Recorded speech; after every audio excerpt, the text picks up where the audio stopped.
ప్రియమైన దేవుని బిడ్డలారా, యేసయ్య నామములో ఈ ఉదయకాల సమయములు మీకు శుభవందనాలండి. యోహాన్ రాసిన సువార్త 14వ అధ్యాయం 27వ వాక్యాన్ని చదువుకుని ఈ రోజు కొరకు మనము ప్రార్థన చేద్దాం. శాంతి మీకు అనుగ్రహించి వెళ్ళుచున్నాను, నా శాంతినే మీకు అనుగ్రహించుచున్నాను. లోకమిచ్చున్నట్టుగా నేను మీకు అనుగ్రహించట్లేదు.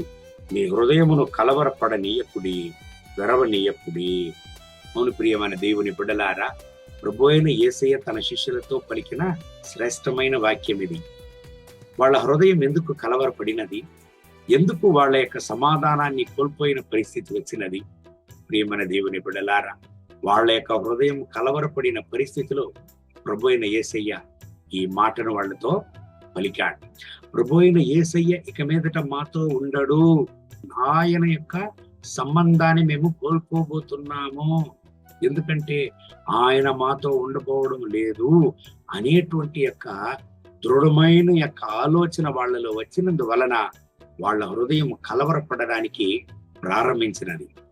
అవును ప్రియమైన దేవుని బిడ్డలారా, ఆ సమయంలోనే ప్రభు అయిన యేసయ్య వాళ్ళకి చెప్పాడు, లోకమిచ్చు సమాధానము కాదు, నా యొక్క సమాధానాన్నే మీకు ఇస్తానని దేవుడు ఇక్కడ పలుకుచున్నాడు. ఒక వ్యక్తిగత జీవితం ఎందుకు సమాధానాన్ని కోల్పోతుంది అని ఒక ప్రశ్నను మనం అడిగితే, ఎప్పుడైతే దేవుని యొక్క సంబంధాన్ని కోల్పోతారో, ఎప్పుడైతే దేవునితో ఉండే సంబంధాన్ని కోల్పోతారో వాళ్ళ జీవితంలో సమాధానం ఉండదు. వాళ్ళ జీవితంలో నిజమైన సమాధానం ఉండదు. దేవుని యొక్క నెమ్మది సమాధానం అనేది ఉండదు. ఎక్కడికి వెళ్ళినా సమాధానం ఉండదు. ఏమి చేసినా సమాధానం ఉండదు. ప్రియమైన దేవుని బిడ్డలారా, సమాధానానికి మూల కారణం ఒకటే, దేవునితో సరి అయిన సంబంధం కలిగి ఉండడం. మన జీవితాన్ని ప్రభు అయిన యేసయ్యతో నింపుకోవడమే ఆ సమాధానానికి మార్గము. ఈ ఉదయకాల సమయంలో ఒక ప్రశ్న మిమ్మల్ని అడగడానికి నేను ఇష్టపడుతున్నాను. సమాధానంగా మీరు ఉన్నారా? ఒకవేళ సమాధానం మీ జీవితంలో లేకపోతే దానికి కారణమేమి? ఈ ఉదయకాల సమయంలో దేవుని చూసి అడుగుదామా? ప్రభు అయిన యేసయ్యా, నా హృదయాన్ని ఈ సమాధానంతో నింపండి. సరి అయిన సంబంధం మీతో నేను కలిగి ఉండాలి. ఈ లోకంలో ఎటువంటి పరిస్థితులు నా జీవితంలో వచ్చినా మీతో కూడా సరి అయినటువంటి సంబంధం కలిగి ఉండడానికి నాకు సహాయం చేయండి. కళ్ళు మూసి ప్రార్థన చేద్దామా?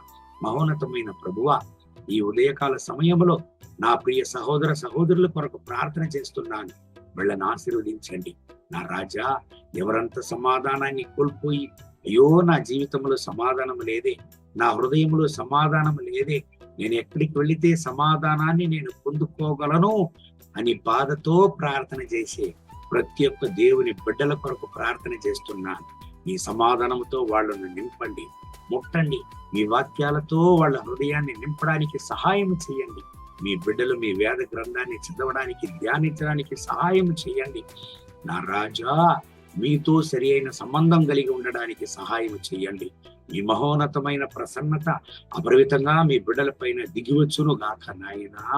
మీ బిడ్డల్ని ఆశీర్వదించండి, వాళ్ళ కుటుంబాన్ని ఆశీర్వదించండి, వాళ్ళు చేపట్టి చేసే పనులను ఆశీర్వదించండి.